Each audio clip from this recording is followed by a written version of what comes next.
اشرح لي صدري ويسر امري واحلل عقدة من لساني يفقهوا قولي اللهم انفعنا بما علمتنا وعلمنا ما ينفعنا وزدنا علما وإذ تعلم المكان على وسيله Pertama kita muliakan tuan rumah yang telah menjadi tempat buat kita dalam kajian taklim, dalam kajian kita hidup bulanan. Semoga menjadi amal ibadah dan semoga seluruh kita yang berhadir di dalam majlis ini. Bila kemarin Gusti minta supaya saya mengajarkan fikih, maka kita belajar di awal saja, yaitu belajar dari wudhu. Ya, nampaknya sepede ya, nanti nampaknya itu. Ya, sepede. Baik. Di dalam fardu ada yang dikatakan syarat. Kalau di dalam bab wudhu disebut dengan fardu, kalau dalam sholat disebut dengan rukun, maka tidak ada fardu sholat, tidak ada yang ada rukun sholat. Rukun wudhu dari disebut orang yang sedang dalam fardu wudhu. Apa maknanya? Bahwasanya ulama ingin memberikan pesan kepada kita, walaupun sebenarnya fardu dan rukun itu sama maknanya, tetapi ulama membedakan penggunaannya. Ketika di dalam bab sholat disebut dengan rukun sholat, adapun di dalam wudhu disebut dengan fardhu wudhu, tidak disebut dengan rukun wudhu, walaupun sama kan. Ulama ingin memberikan pesan kepada kita bahwasanya sholat dan wudhu itu berbeda dari sisi muwallah. Muwallah itu berkesinambungan. Kalau di dalam sholat berkesinambungan atau muwallah itu wajib. Adapun di dalam wudhu muwallah itu berkesinambungan sunat. Umpamanya begini, Bunda ngambil wudhu di rumah, tiba-tiba mau basuh kaki, air mati, air habis. Lalu Bunda basuh kaki di musola Firdaus, boleh? Sahwab, karena muwallah di dalam wudhu sunat, maka dikatakan fardhu wudhu. Adapun kalau di dalam sholat muwallah wajib, Bunda tak boleh tegak di sini rukuk di musola, tak boleh. Maka dibedakan oleh ulama mana fardu, mana rukun. Padahal maknanya kalau kita lihat dari kamus, fardu dan rukun sama fardu dan rukun. Tetapi kalau di dalam sholat disebut dengan rukun sholat, tapi di dalam wudhu disebut dengan fardu. Makanya kita akan belajar itu fardul wudhu. Ya. Jadi dalam wudhu itu ada yang disebut fardu, ada yang disebut syarat. Kita dah paham ya. Berarti kalau Bunda mengambil wudhu di rumah, basuh kaki di musola sah. Umpamanya ngambil wudhu di sini di kamar mandi, tiba-tiba tersubit air basuh kaki di situ sah. Beda dengan sholat. Kalau sholat itu muwallah wajib ya, nggak bisa nanti sholatnya di kamar mandi, sholatnya di kamar, nanti rukuk di ruang tamu, nggak boleh. Akal ya, karena muwallah di dalam sholat adalah wajib. Sekarang kita akan menjelaskan dulu apa bedanya rukun dengan syarat. Apa bedanya? Siapa yang bisa jawab boleh minum air putih. Apa bedanya rukun dengan syarat? Nah, ini harus didudukkan dulu. Kalau rukun sesuatu yang harus ada di dalam ibadah dan sifatnya terputus-putus. Umpamanya setelah kita niat takbiratul ihram, sudah takbiratul ihram kita baca Al-Fatihah kan gitu, sifatnya terputus-putus. Kalau syarat adalah sesuatu yang harus ada sebelum ibadah dan terus ada sampai ibadah itu selesai, itu syarat. Jadi sesuatu yang harus ada sebelum ibadah dan terus ada sampai ibadah selesai, itu dinamakan syarat. Contoh gini, menutup aurat adalah syarat daripada sholat kan gitu. Nah, ketika ada orang sholat, lalu ketika dia sujud, perempuan kan auratnya seluruh tubuhnya kecuali muka dan telapak tangan kan itu auratnya. Nah, yang dikatakan syarat tadi adalah sesuatu yang harus ada sebelum ibadah dan terus ada sampai ibadah selesai. Ini harus paham nih cara mendudukkannya. Nah, kalau ada orang sholat perempuan nih, dia kan menutup aurat nih, tiba-tiba ketika dia sujud nampak telapak kakinya, apa hukum sholatnya? ya batal lah, karena hilang syaratnya. Karena syarat itu sesuatu yang harus ada Sampai akhir ibadah. selesai, kan gitu. Terus paham apa gini?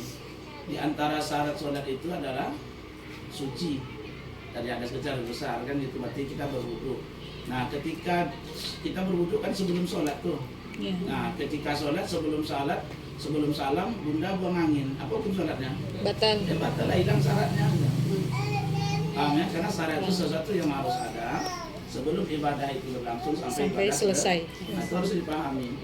Jadi kalau ada perempuan sholat umpamanya, lalu dia mengangkat takbir tinggi-tinggi lah, dia angkatnya kan, nampak ininya, turun lah telekungnya, apa pun sholatnya, ya batal lah, syaratnya hilang.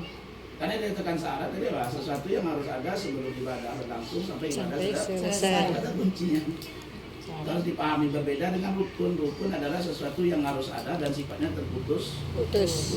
Mana ada niat mulai dari pertama sampai salam, sah sholatnya itu mana sah? Karena rukun itu sifatnya terputus. Usolli fardhu asri arba'a raka'atin lillahi ta'ala Allahu akbar. Berarti dari niat pindah kepada takbir kan gitu. Setelah takbir pindah kepada sifatnya terputus. Kalau sholat tak mau, dia harus ada terus. Nah, lagi contoh umpamanya. Kalau orang sholat berdiri atau orang sholat duduk, ini saya letakkan definisi dulu ya, biar paham gitu, biar enak belajarnya. Kalau kita orang sholat berdiri dan sholat duduk wajib menghadap kiblat dengan dadanya. Adapun dengan wajah sunat nih, dengan wajah sunat baik. Yang dikatakan sholat dimulai dengan takbir, ditutup dengan salam. Yang dikatakan takbir dimulai huruf hamzah sampai huruf roh, kan gitu kan? Allahu akbar. Jangan ada yang tidur nih, ini serius nih. Yang dikatakan salam dimulai huruf hamzah sampai kepada huruf mim alai. Assalamu alaikum. Nah, berarti selesai sholat. Salam pertama kan salam yang wajib kan salam pertama baik. Kalau orang sholat berdiri atau sholat duduk, maka dia wajib menghadap kiblat dengan dadanya. Adapun dengan wajah sunat. Kalau ada orang mengucapkan salam assalamu, ditoleh wajahnya sebelum alaikum, apa hukum sholatnya itu? Dia menoleh wajahnya sebelum sampai huruf mim. Assalamu alaikum. Aturannya kan yang benar kan begini. Assalamualaikum warahmatullahi. Yang benarnya kan begitu. Apa hukumnya kalau dia menolehkan wajahnya sebelum sampai kepada huruf mim pada alaikum, salam yang pertama? Makruh lah, karena kan dengan wajah sunat. Nah, ini harus dipahami. Dan dengan wajah sunat. Nah, lalu apa hukumnya orang yang memalingkan dadanya dari arah kiblat sebelum dia selesai sholat? Apa hukumnya? Batal. Umpamanya dia ngambil kunci dia gitu, dia batal. Karena dia menghadapkan kiblat dengan dada wajib. Nah, berarti kalau ada orang menolehkan wajah sebelum sampai huruf mim pada Waalaikumsalam pertama, hukumnya makruh lah. Kita harus paham kedudukannya. Kalau orang yang sholatnya itu berbaring terlentang, kalau dia baring miring, dia menghadap kiblat dengan bagian depan wajah dadanya. Kalau ada orang sholat berbaring atau terlentang, kalau dia bisa meletakkan bantal di kepalanya, maka dia wajib menghadap kiblat dengan wajahnya. Dengan dada kan tidak bisa, karena dia juga terlentang kan? Maka dia wajib menghadap kiblat dengan dadanya. Adapun dengan telapak kakinya sunat. Seandainya ada orang tidur terlentang, lalu dia mengucapkan assalamualaikum, sebelum sampai huruf mim, dia telah menolehkan wajahnya. Apa hukum sholatnya? Batal lah. Karena dia wajib menghadap kiblat dengan wajah. Nah, itu gunanya mendudukkan mana syarat, mana rukun. Biar paham. Jadi setiap masalah itu kita memahami sebuah definisi atau takrif. Berarti sekarang ini kita belajar bab wudu, kita telah paham apa itu rukun, apa itu syarat. Nah, kalau rukun dan syarat itu, rukun sesuatu yang harus ada di dalam ibadah, dia bukan di luar ibadah tapi di dalam ibadah, dan sifatnya terputus.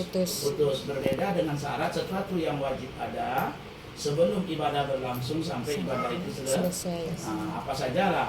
Menutup aurat sebelum sholat atau setelah sholat, dalam sholat. Nah, maka menutup aurat sah. Nah, kan gitu. Paham nih, berwuduk kita sebelum sholat atau di dalam sholat? Sebelum.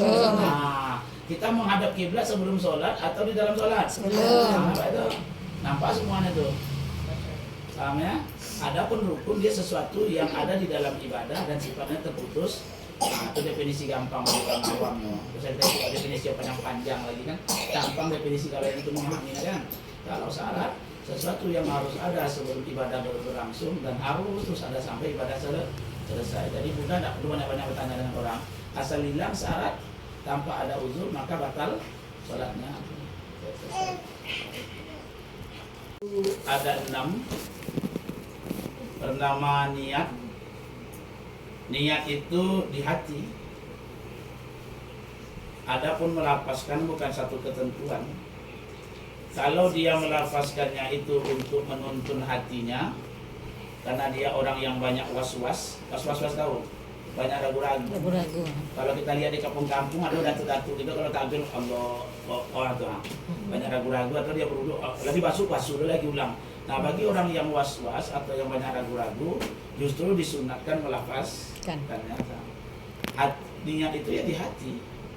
Tidak ada satupun ulama termasuk Syafi'i yang mewajibkan melafazkan niat. Hanya saja bagi orang-orang yang banyak ragu-ragunya, tahap yang diragukan enggak tahu lah. Nah, tapi kalau dia juga banyak ragu-ragunya maka disunatkan dia melafazkannya. Ya sunat melafazkannya jadinya. Karena dalam melafazkan niat ini ulama hanya sepakat dalam bab haji dan umroh baru dilafazkan. Dalam ibadah lain tak ada. Nah, tapi karena kita orang yang lah tua, banyak pelupa, banyak apanya, banyak ragu-ragunya, maka disunatkan melafazkannya. Adapun niat itu sebenarnya tempatnya di hati. Paham ya? Nanti baru kita tanya jawab. Kita ingat-ingat saja. Yang kedua, dipasang, kan gitu. Kapan niat itu dipasang? Definisi niat itu adalah bermaksud melakukan sesuatu berbarengan di awal perbuatan. Itu definisi niat. Bermaksud melakukan sesuatu berbarengan di awal perbuatan. Baik, saya tanya kepada Bunda, kapan kita berniat ketika sholat? Ketika akan sholat. Ketika akan sholat. Awal perbuatan sholat apa? Takbiratul. Di situ Bunda pasang niatnya. Melapaskan itu bukan niat, cuma kita menuntun hati supaya mantap ketika takbiratul. Tahu nih? Saya tanya lagi sekarang. Kalau kita berwudu, kapan Bunda berniat? Sebelum wudu. Itu lapas niat. Niat adalah bermaksud melakukan sesuatu di awal berbarengan di awal perbuatan sholat, perbuatan wudu apa yang pertama? Berbarengan. Mencuci. Nah, perbuatan wudu yang pertama apa? Membasuh wajah yang pertama. Di situ Bunda pasang niat. Kalau tidak batal lah. Karena yang dikatakan niat adalah bermaksud melakukan sesuatu di awal berbarengan di awal perbuatan. Harus itu Bunda pasang. Mandi wajib, kapan Bunda pasang? Mandi junub. Ketika mencucurkan air yang bukan di luar kamar mandi. Kalau kita melakukan sesuatu itu sebelum melakukannya, itu azam namanya. Umpamanya nanti saya maghrib mau ke masjid, itu bukan niat namanya, itu azam namanya. Tekad buat ingin melaksanakan satu rencana. Bahasa mudahnya rencana baru nama itu. Jadi tekad bulat ingin melakukan sesuatu dalam bahasa Indonesia kan disebut rencana. Dalam bahasa Arab disebut azam. Adapun niat itu adalah sesuatu yang dilakukan itu ketika berbarengan di awal perbuatan. Kalau Bunda Kakak Fitra, kapan Bunda pasang niatnya? Ketika menyerahkan itu. Ya kalau kita enggak mantap ya lapaskan saja. Nawa itu ikhraj kan gitu. An ukhrija zakat al-fitri kan begitu. An nafsi wa an man talzimu nafaqatihim alayya, itu kan niat bahasa Arabnya saja. Jadi niat itu fardu wudu yang pertama adalah niat. Kapan niat itu dipasang? Ketika di awal perbuatan, yaitu ketika membasuh wajah yang pertama. Baik. Berarti sebelum kita membasuh wajah ada beberapa kegiatan lain nggak? Ada yang sunnah. Ya, ada sunnahnya berarti kan membasuh tangan. Ya kan? Berkumur, bersisah. Nah, makanya ulama mazhab Syafi'i mengatakan ketika dia berwudu dia berniat melakukan kesunahan wudu. Ya, tapi niat berwudu dia pasang ketika membasuh wajah yang Nah ini kan ada air mencucur nih. Ya udah pasang niat, sengaja aku melakukan sunnah untuk basuh tangan, kemudian berkumur-kumur, beristinsah. Nah sekarang kita baru ingin berwudu, masuk kepada fardu wudu, maka kita pasang niat kita lagi. Makanya dalam mazhab Syafi'i niat fardu dan niat sunat dipisah ketika menatlah masalah wudu, karena sebelum masuk kepada wudu ada beberapa sunnah yang dilakukan. Amin. Makanya dalam mazhab Syafi'i ketika kita ingin berwudu kita pasang niat saya melakukan kesunahan wudu. Kita cuci tangan, ya kan? Karena kan yang fardunya kan dimulai dari membasuh wajah kan gitu. Berarti sebelum itu kan belum masuk ke dalam wudu ya. Maka butuh niat untuk mensertakannya. Kenapa butuh niat Ustaz? Kan otomatis. Oh. Takut mereka salah catat, bukan malaikat yang salah catat, antum yang salah niat. Karena kegiatan manusia ini ada yang ibadah, ada yang adat, yang keduanya mirip. Sama bentuknya Bunda. Contoh, bersedekah dengan hadiah, sama ada bentuknya? Sama. Itu dia bentuknya begitu. Mandi dengan mandi sunnah, Sama, hampir sama. Bunda kan hari-hari raya kan disunatkan mandi sebelum pergi. Mandi biasa pun kayak gitu juga bentuknya enggak? Iya. Makanya kalau kita mau pergi sholat Idul Fitri, kita mandi belum tentu dapat pahala, karena dia dengan adat dan ibadah sama. Kan sama bentuk mandi, itu juga bentuknya kok. Kan gitu. Nah, untuk membedakannya itulah niat. Maka wajib niat itu disertakan karena ibadah bertingkat-tingkat. Ada ibadah sunat, ada ibadah wajib, kan begitu. Tadi saya telah katakan ini fardu wudu nih. Fardu wudu yang pertama niat, yang kedua membasuh wajah, yang ketiga membasuh kedua tangan sampai siku, yang keempat mengusap sebagian kepala, yang kelima membasuh kaki sampai mata kaki, yang keenam tertib. Apa ya? Yang pertama niat ketika membasuh wajah yang pertama.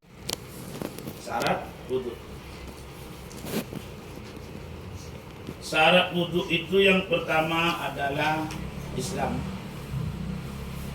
Itu gampang Ustaz, ada sepelenya. Baik.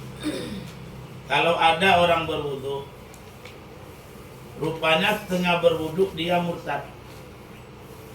Nah, kalau dia masuk Islam lagi seketika itu kira-kira diulang tak wudunya atau tidak? Hah? Diulang. Karena Islamnya hilang. Makanya kalau ada orang murtad masuk Islam lagi, wajib dia mengganti seluruh ibadah yang dia tinggalkan di masa murtad. Kan contohnya gampang kan?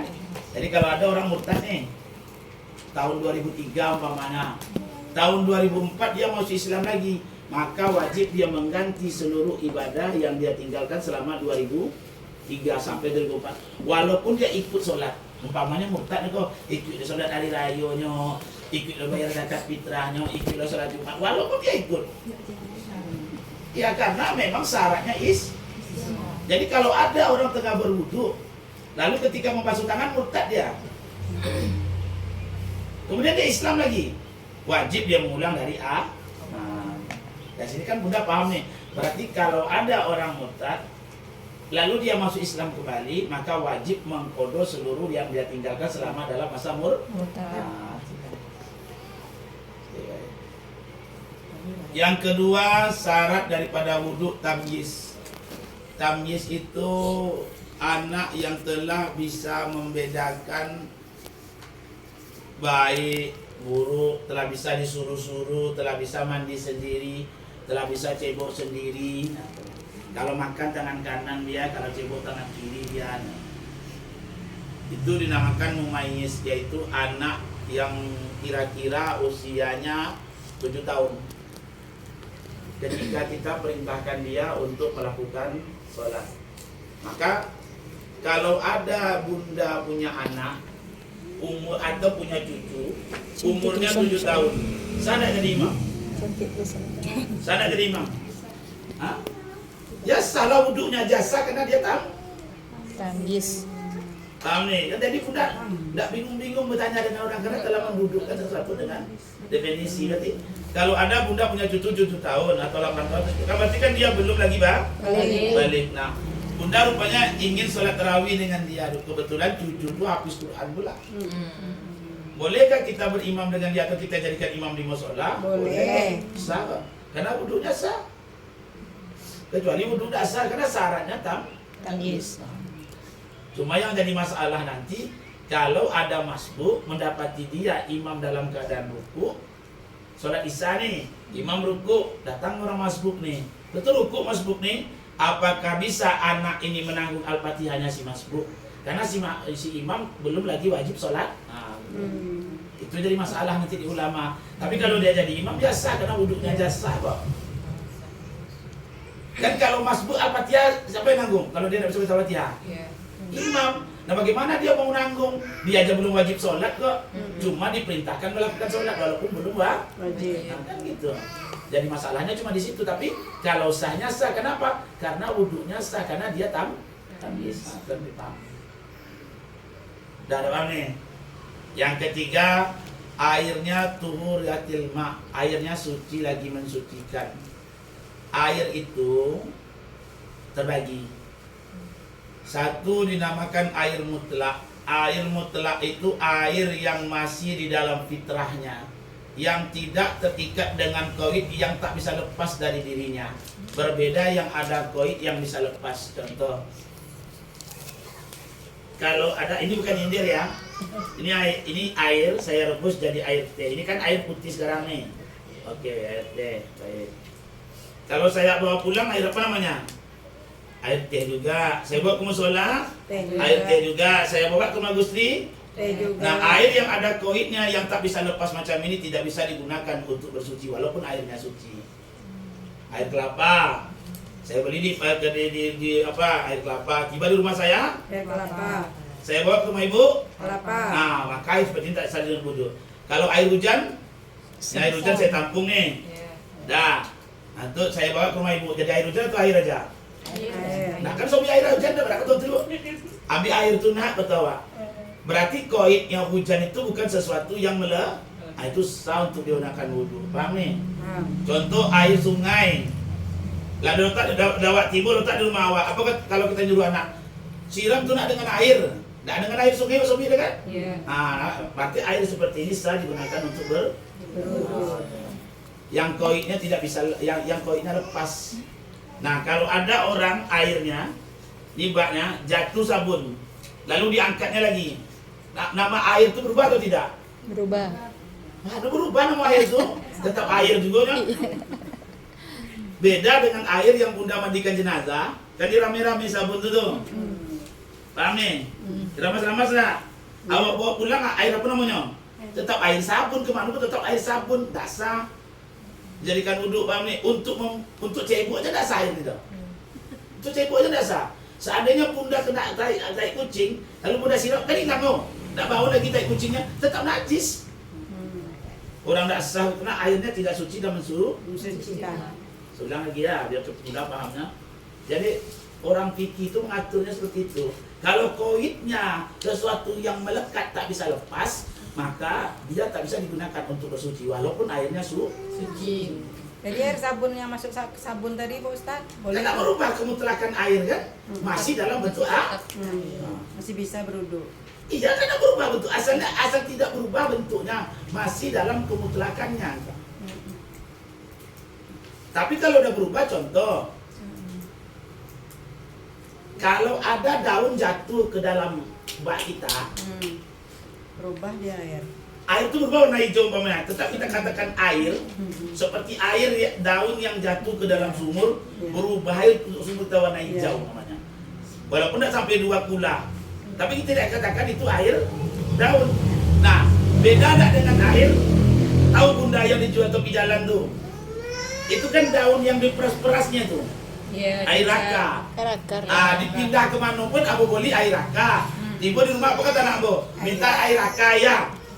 Itu tidak bisa lagi karena dia koid yang melekat. Beda air hujan, air sungai, air sumur mana melekat lagi. Dari definisi ini, apa hukumnya berwudhu dengan air galon? Lale. Jangan lagi dari tarif ini.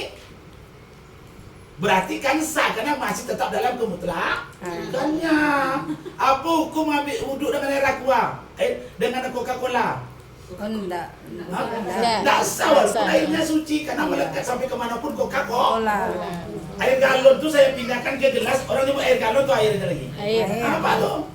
Masih dalam kemutlakan, tapi kalau air Coca-Cola dipindahkan kemanapun tetap Coca-Cola.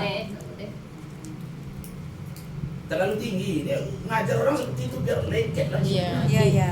Detail. Jadi Bunda itu tidak perlu banyak bertanya lagi, berarti selagi air tetap dalam kemutlakannya, tidak ada koin-koinnya maka berada dalam Iya. Iya. Boleh? Air kolam, awak timbul bawa ke rumah. Air kolam mau nyelin tak? Tak kan air kolam kan boleh tak? Tes pak, mak, cuci pinggan nak. Mana airnya mak? Itu di situ. Tetapi kita kan air kolam itu asal beda karena dia sesuatu yang bisa kalau air kelapa mana bisa lope kemana pun tetap air kelapa. Masuk ke dalam apa? Dalam kemasan tetap air kelapa. Nah, bisa lepas dia. Dan angkat nih. Nah, berarti Mulai. pertama air yang masih dalam kemutlakannya.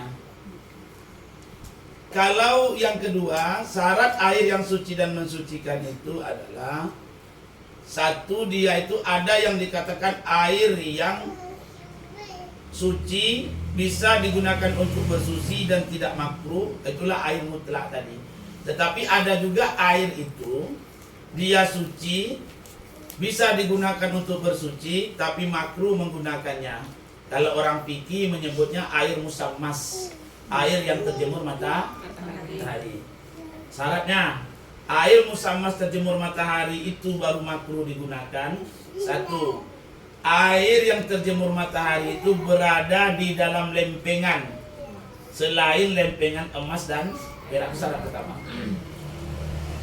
Syarat yang kedua, air yang terjemur itu berada di daerah yang memang sangat panas, bukan di daerah yang kadang panas, kadang dingin atau terlalu dingin. Berarti air di Indonesia tidak ada yang musammas tuh. Berarti kalau Bunda punya tabung tempat air kita Bunda yang di atas tuh? Tangki dari apa? Plastik. Awak jemur di luar atau di dalam? Luar. Tidak makruh hukumnya. Kenapa? Dia tidak terjemur di dalam lempengan selain emas dan perak. Itu dia. Walaupun angin air itu dipegang. Amin. Nah, yang ketiga, air itu suci tetapi tidak bisa digunakan untuk bersuci.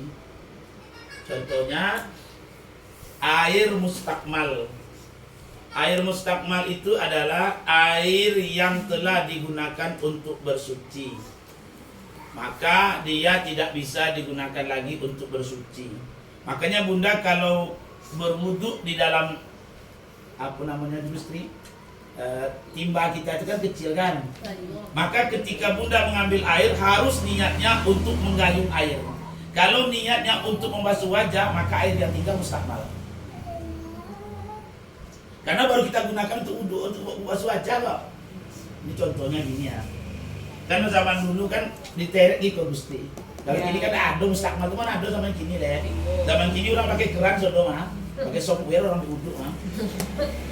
Ya. Kalau dulu umpama kan, nah ketika dia menimba air, lalu kan dia letak nih, ya kan? Awak ambil pakai tak? Benar nih. Nah kalau kita mengambilnya itu dengan ember, kan ember itu tidak sampai 2 kulah. Ya. Kalau kita mengambilnya itu niatnya untuk membasuh wajah, yang 3 mustakmal, berarti tidak bisa digunakan lagi untuk membasuh tangan biasa lagi. Maka niatnya adalah untuk mengambil atau menggayung air. Beda kalau kita pakai gayung. Kalau pakai gayung kan beda. Kali ini kan bersentuh dengan badan kita. Paham nih? Oh, langsung ya. Nah, yang kedua, air yang suci yang tidak mensucikan juga adalah air yang telah bercampur dengan benda suci lainnya, yang telah merubah kemutlakan air. Dia air suci, tapi bercampur dengan benda suci lainnya yang merubah kemutlakan air. Contoh, air kopi, air bercampur dengan, walaupun air itu suci. Jadi, apa hukum Ustaz kalau beristinja dengan air kopi? Ya tidak sah lah. Kalau sempat dia istijak dengan itu, kan hilang kotorannya tuh, hilang baunya tuh. Tidak ada baunya. Lalu dia berwuduk sholat, dia batal sholatnya tuh mah. Karena istijaknya tadi tidak sah mah. Paham nih? Umpama bunda udah jauh kok. Lebih bagus dia beristijak dengan batu. Apa boleh dengan air pompi itu istijak. Cek kunjung. Datanglah semut. Yang ketiga, tadi kan air itu kan ada 4, air yang suci dan mensucikan tidak makruh menggunakannya. Air yang suci dan mensucikan tapi makruh menggunakannya. Air terjemur matahari di Indonesia tidak ada. Termasuklah air mustakmal, air yang bercampur dengan oksigen. Yang keempat, air yang mutanajis. Air mutanajis itu adalah air yang terkena najis. Adapun air yang terkena najis yang dimaafkan, maka airnya tetap dalam kesuciannya. Apa contoh Ustaz? Air yang terkena najis yang dimaafkan, yaitu air yang kemasukan lipas, binatang yang tidak mempunyai darah yang mengalir. Jadi umpama masuklah ke dalam bak bunda tuh kapuyuk bahasa Minang tuh kan. Kalau bahasa Jawanya apa tuh? Jawa. Coro. Masuk ke dalam itu. Apa hukum airnya? Ya tetap dalam suci walaupun masuk berenang dalam itu. Jatuh bangkainya tuh jatuh bangkai lipas tuh di dalam air itu dia diambil ya. Masih suci air kita karena dia termasuk najis yang dimaaf. Apalagi binatang yang tak mengalir darahnya. Kalau cicak Pak Ustaz? Sama. Cicak kan darah tak mengalir. Nah, kita tidak bicara jijiknya ya. Ya. Jadi kalau mengalir apa contohnya Pak Ustaz? Banyak binatang darah yang mengalir. Ayam mengalir. Tidak mungkin lah ayam masuk ke dalam. Iya, apalagi contohnya. Contohnya tikus. Oh, tikus. Tikus kalau masuk ke dalam sumur kita, airnya najis tuh. Kalau tidak sampai 2 kula. Kalau sampai 2 kula tidak najis. Kalau dia kurang 2 kula, bunda angkat nih tikus ini, airnya kurang 2 kula nih. Bunda dap air dari luar, daripada menimbul kan, supaya mensucikan air yang mutanajis tadi. Bunda kan harus aturannya kan menguras nih. Iya. Iya kan? Abang Male mengurai, masukkan air dari luar. Tapi udah berbau air tuh Pak Ustaz. Kalau berbau berarti harus dibuang semuanya karena tertinggal baunya. Umpamanya air itu tidak berbau dia nih, tapi udah masuk najis, kamu tak najis dia tuh. Sumur awak sekete airnya, siram dari luar tambah. 2 kula itu suci air itu lagi itu mah, masalah. Mensucikan air yang telah apa? Berarti syarat yang ketiga adalah airnya suci lagi mensucikan. Airnya harus tetap dalam kemutlakannya. Banyak lagi. Ada berapa nih? Yang keempat, tidak adanya penghalang yang sifatnya tampak di anggota tubuh wudhu kita. Contohnya kutek. Ya, kutek. Apalagi contohnya? Lem. Tato itu kalau tintanya itu menghalangi air sampai kepada kulit, maka wajib dihilangkan.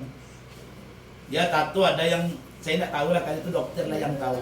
Ada tinta itu dia kalau mewarnai kulit tidak menjadi penghalang. Contoh inai, bekas inai itu kita berwudhu sah, dia hanya merubah warna kulit, memberikan warna. Tapi kalau inainya mengeras di sini, paham enggak? Inainya mengeras, bunda tak bersihkan duluan, bunda ambil wudhu kan tak sampai wudhunya. Karena kan apa inai itu kan mengecut dia bunda. Kalau inai yang di sini tak sah wudhu bunda, tak sampai ya di sana. Tapi bekas inai sah wudhunya karena dia hanya mewarnai. Paham nih? Paham maksudnya? Apalagi contohnya yang apa? Yang lengket.